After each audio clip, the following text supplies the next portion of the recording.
लोगों को मालूम है कि आज राजा बाज़ार मोड़ से लेकर रामलीला पार तक सैकड़ों की तादाद में फ़लस्तीन के हक़ में जो है एक बहुत बड़ा मिছিল जो है जनाब सिद्दीकुल्लाह चौधरी साहब के नेतृत्व में निकला गया। और ये सिद्दीकुल्लाह चौधरी साहब को बता दें कि वेस्ट बंगाल के मिनिस्टर भी हैं और हज़ारों की तादाद में फ़लस्तीन में जो जुल्म ज़्यादती और बर्बरियत का नंगा नाच नाचा जा रहा, उसी का लेके आज रामलीला पार्क में काफ़ी तादाद में लोग जो है समर्थन के सब में आए थे। और इसके साथ साथ आपको बता दें कि हिंदुस्तान में जैसे ख़वातीन का जो हिसाब किताब है, और ख़ास करके हम बात किया जाए माइनॉरिटी में अगर बात किया जाए तो मुसलमान ख़वातीन का अगर बताया जाए तो नकाबपोश ख़वातीन, नकाबपोश का मतलब जैसा कि ये हुआ कि जो बुर्ख़ा पहनती हैं वो भी तादाद में हज़ारों की तादाद में यहाँ पे मौजूद थी और उनके लिए एक अलग से मंच बनाया गया था और उस मंच में वो लोग बैठ के जो है फ़लस्तीन के हक़ में बातें की हैं और बताया गया कि हम लोग फ़लस्तीन के साथ हैं। अभी हम लोगों ने जो है सिद्दीकुल्लाह चौधरी साहब से बातें की हैं, आइए हम सुनाते हैं कि इन लोगों ने इस मौके पर क्या कहा। आप ऐसी देखते रहिए JKV कोलकाता न्यूज़। मैं मोहम्मद जावेद खान। ये पहले कहना चाहिए था हर जिंदा मुसलमान ईमानदार मुसलमान फ़लस्तीन के साथ होगा, ये उसका ईमानी तकाज़ा है। चूँकि बैतुल मुक़द्दस हुआ है, सैयदना इस्माइल हज़रत सुलेमान अलैहिस्सलाम मस्जिद अक़सा को बनाया, उनकी तामीर को तकमील किया।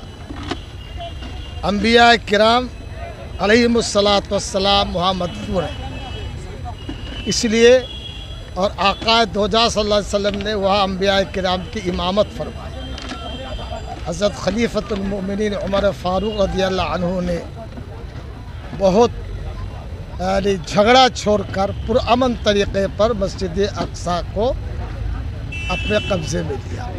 तो ये मस्जिद अक़सा हमारा है। ये झगड़ा इसलिए है कि अक़सा को नहीं छोड़ना चाहते। दूसरा ये कि आलमी बिरादरी उसके ऊपर राष्ट्रीय संघ यूएनओ कमज़ोर पड़ गया है, खिलौना बन चुका है, इसलिए ये दंदनाता फिर रहा है। ज़ुबान में तो बोल रहा है कि हम मुखालिफ हैं, लेकिन अमल कुछ नहीं है। उनके स्कूल, उनके बच्चे, उनकी टीचर बम में मारकर उन्होंने भी हलाक किया है। और हिंदुस्तानी हुकूमत, हमारे प्राइम मिनिस्टर जी वो कहते हैं हम तो इसराइल के साथ हैं और जो कुछ हुआ जुल्म हुआ, जो को कहा।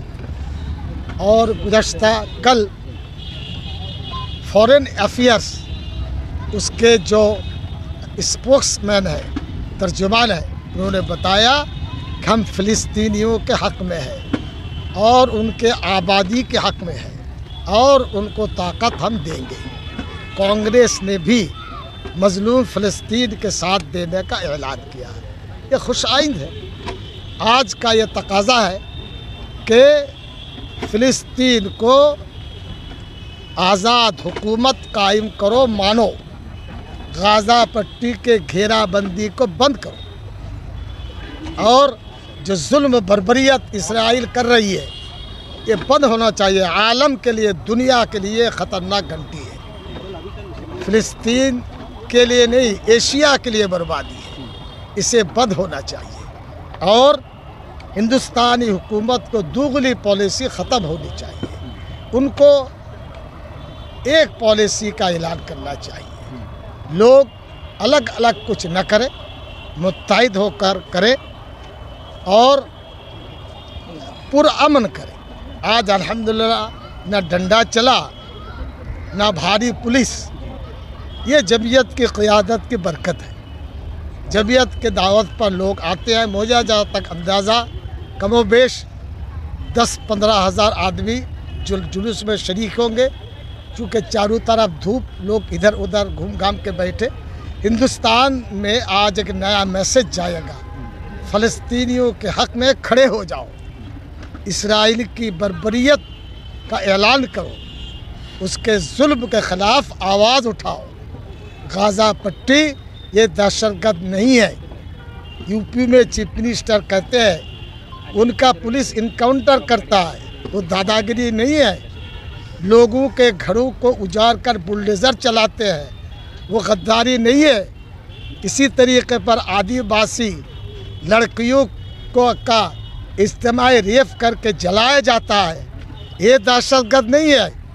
उनको सिर्फ दहशतगर्द देख रहा है तो वो गाज़ा वालों को, ये बात उनको वापस लेना चाहिए। वरना कलकत्ता आएंगे, हमें अगर सही पता चले 1000-2000 आदमी, हम इंशाल्लाह उनके खिलाफ खड़े हो जाएंगे। अब जवाब दीजिए।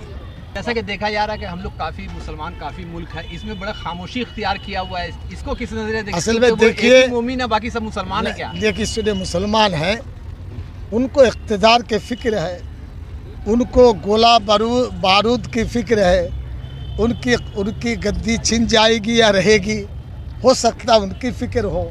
लेकिन मुझे जहाँ तक अंदाज़ा है, पूरी दुनिया के बाशऊर मुसलमान इसमें फ़िलिस्तीन के साथ।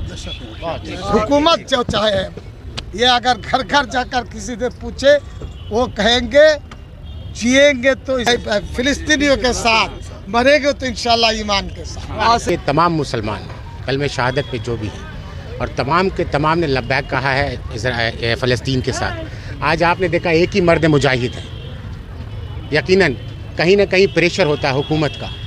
वो आपको दिख गया हुआ मोदी के शक्ल में कि मोदी ने स्टैंड कैसे गियर चेंज किया। 2 दिन बाद फिर गियर बदल लेगा, जब सऊदी अरब का प्रेशर आएगा, कतर का प्रेशर आएगा, खड़ाक से गियर बदल लेगा। मगर एक ही मर्द मुजाहिद है पूरे बंगाल में, पूरे हिंदुस्तान में, जिसने सबसे पहले आवाज़ उठाई। इसका नाम सदीकुल्ला चौधरी साहब है। आज देखे आपने उन्होंने बेबाकी से कहा, हुकूमत कहीं ना कहीं एक आंख बंद एक आंख खुला कर चल रही है, आप देखें। मगर आज जिस तरह सदीकुल्ला चौधरी साहब बेबाकी से हमेशा बोलते हैं मिल्लत के बारे में, मिल्लत के अदारे के बारे में, और आज मुसलमानों का जिस तरह हाल कर रहा है पूरी दुनिया, उसके लिए एक मिनिस्टर होते हुए भी, ओहदे पे होते हुए भी, ये आज उन्होंने बेबाकी से बात रखी। और हम तमाम उनके साथ कंडेम करते हैं कि इज़राइल मुर्दाबाद, इज़राइल मुर्दाबाद, इज़राइल मुर्दाबाद। देखिए, फ़िलिस्तीन को सपोर्ट मत बोलिए, वो हक पे है, वो हक पे लड़ाई कर रहे हैं, और अपने हक के लिए ही वो अपना सब कुछ दाव पे लगा चुके हैं। तो हक हमारे हज़रत सल्लल्लाहु अलैहि वसल्लम ने बताया, जो इंसान पे हक पे है उनका साथ दिया करो। तो हमने अपना लीडर, हम लोग हज़रत सल्लल्लाहु अलैहि वसल्लम को मानते हैं, तो उनके बताए हुए नक्श कदम पे चल रहे हैं। जो गलत है उसको गलत बोल रहे हैं, जो सही है सही है। देखिए, हम मुसलमान सोते हुए मुसलमान हैं, फ़िलिस्तीन के जो मुसलमान हैं जागते हुए मुसलमान हैं। वो हमसे हमारी मस्जिद छीन ली जाती है, हम चुप रहते हैं, हम सोए रहते हैं। वहाँ जो मुसलमान है ना, वो अपने 3 महीने के बच्चा को कुर्बान करके भी मस्जिद अक्सा पे ये करना, काबिज करना चाह रहा है, अपनी ज़मीन को छोड़ना नहीं चाह रहा है। यही मकसद है। इसलिए यहाँ के हिंदुस्तान के मुसलमान, हिंदुस्तान के जितने भी सेकुलर लोग हैं, फ़िलिस्तीन के साथ हैं।